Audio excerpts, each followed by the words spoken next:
Can you beat Lego Batman the video game without gliding?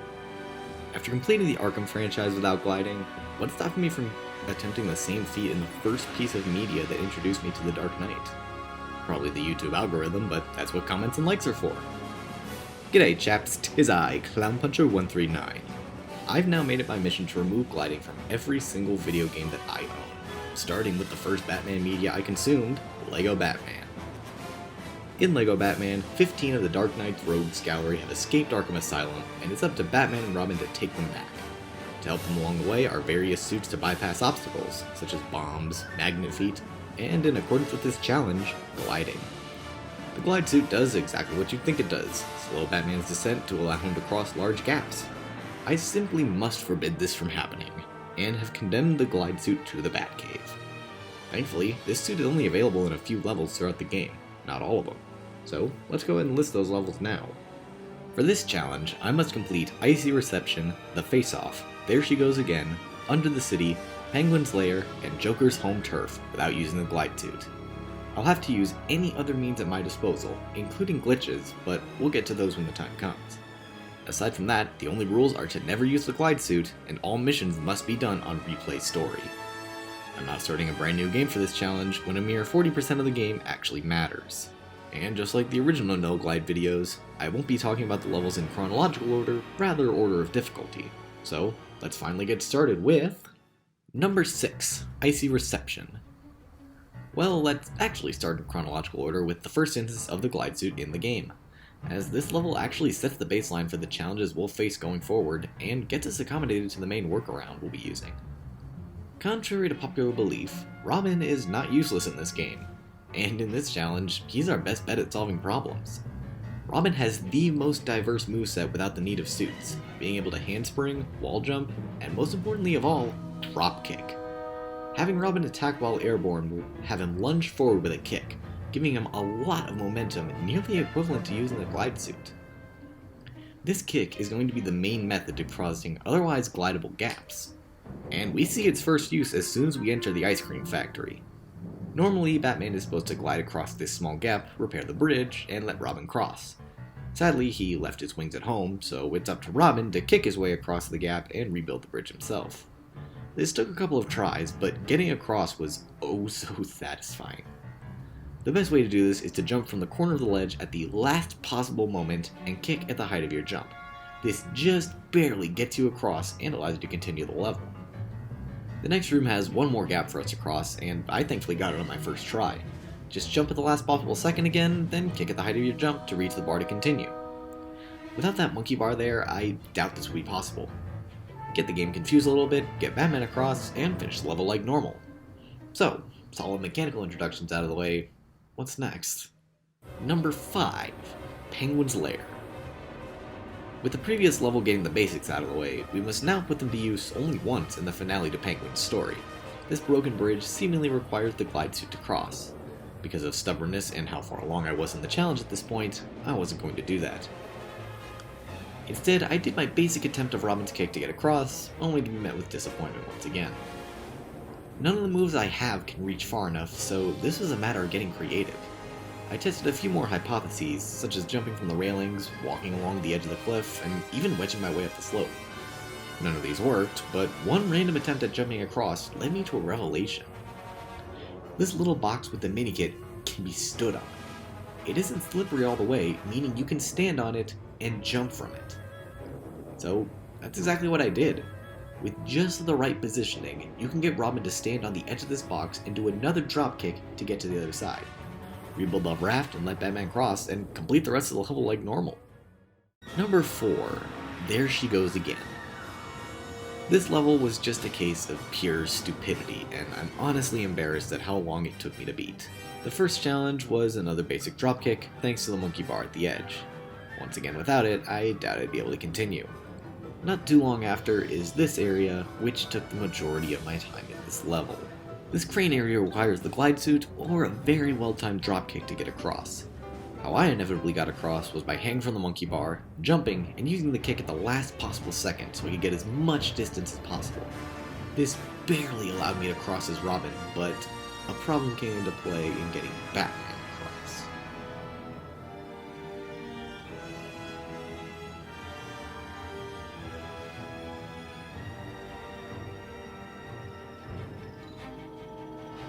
Batman cannot cross this gap. It's just a fact. Even with the decent vertical coverage of his own aerial attack, it's nowhere near enough to get across this gap. And that sucks, because we have to get Batman across to reach the next load zone, because we have to get him in the bomb suit. We can't just continue to another to teleport him to us. So what's a puncher to do? Be an idiot for 20 minutes before realizing you can build a zip line. I don't know why it took me so long to realize that you could build a zip line for Batman to cross, but here we are. The rest of the level went swimmingly, and I can continue on. Number 3. Under the City. Penguin requires a lot of gliding, huh? This is arguably the easiest mission in this challenge, with only one point that requires the glide suit. Unfortunately, this one point is absolutely impossible to get around. There is no way to continue this mission without the glide suit. At least without a little help. In this section, Robin crosses the gap with the magnet suit, and Batman is supposed to cross with the glide suit. The reason both need to cross is because of these buttons. The intended solution to this puzzle is to get both across, hit the buttons, go back across, put on the bomb suit, get back across again, and then blow up this manhole. Unfortunately, we can't push these buttons as just Robin, as they instantly go back up upon leaving them. What all this means is that we need to get Batman across, and we simply can't.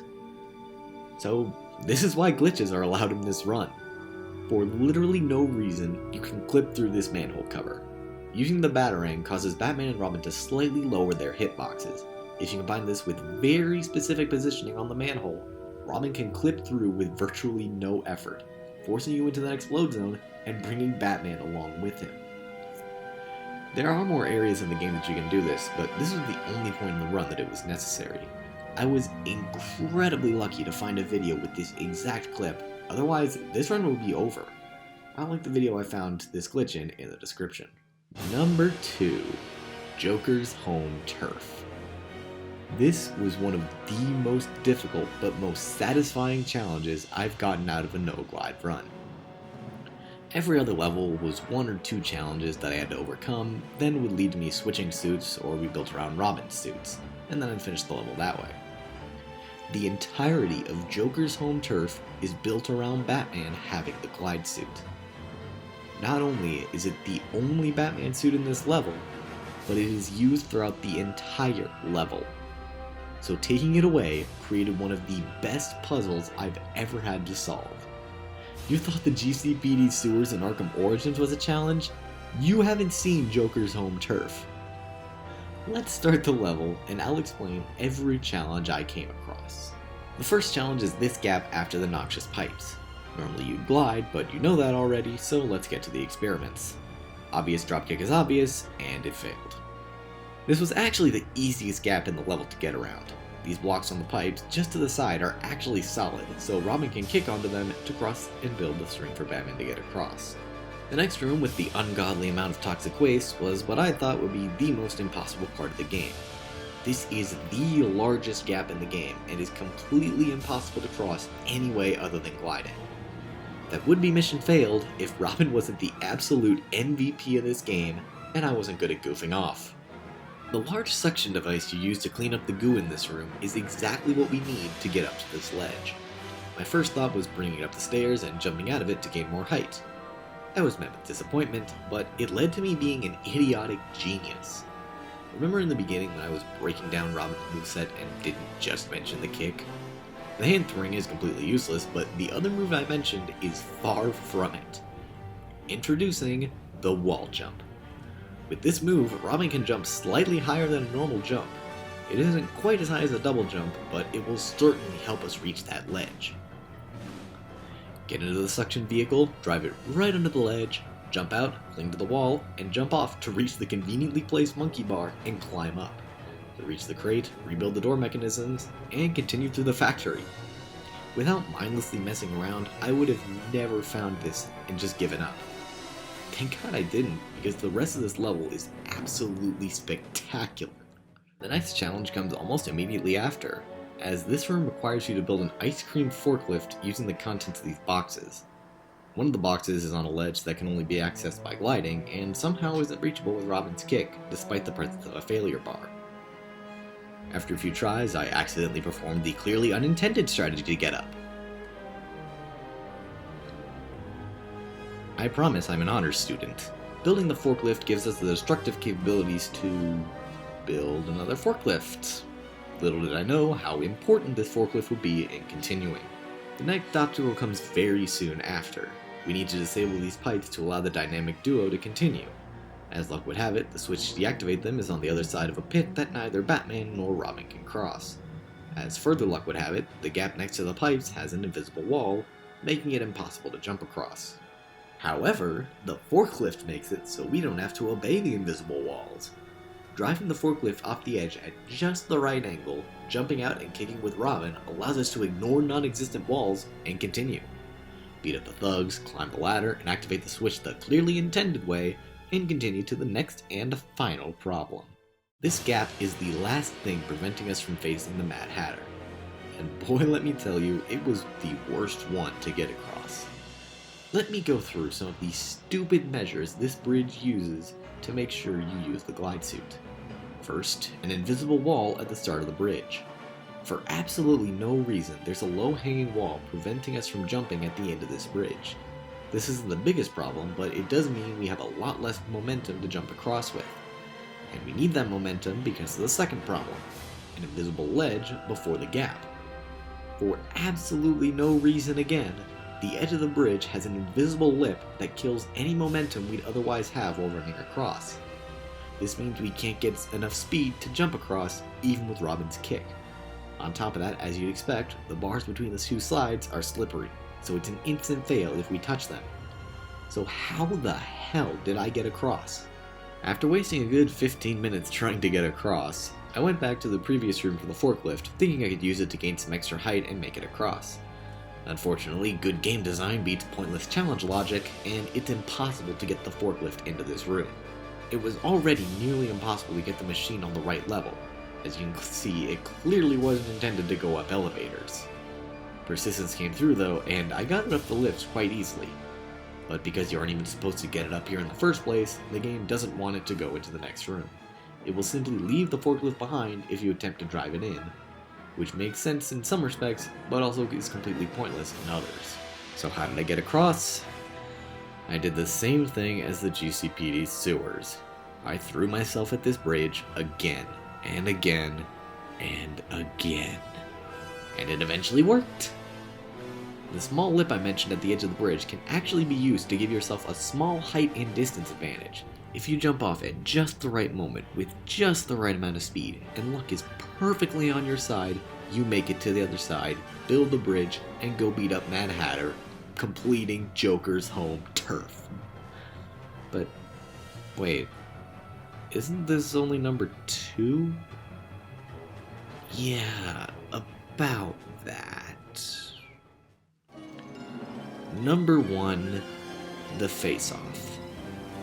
Unfortunately, all of that progress on Joker's home turf was for naught, as the face-off, from my experimentation, is impossible to beat without gliding. The first instance of unnecessary gliding is right out of the gate.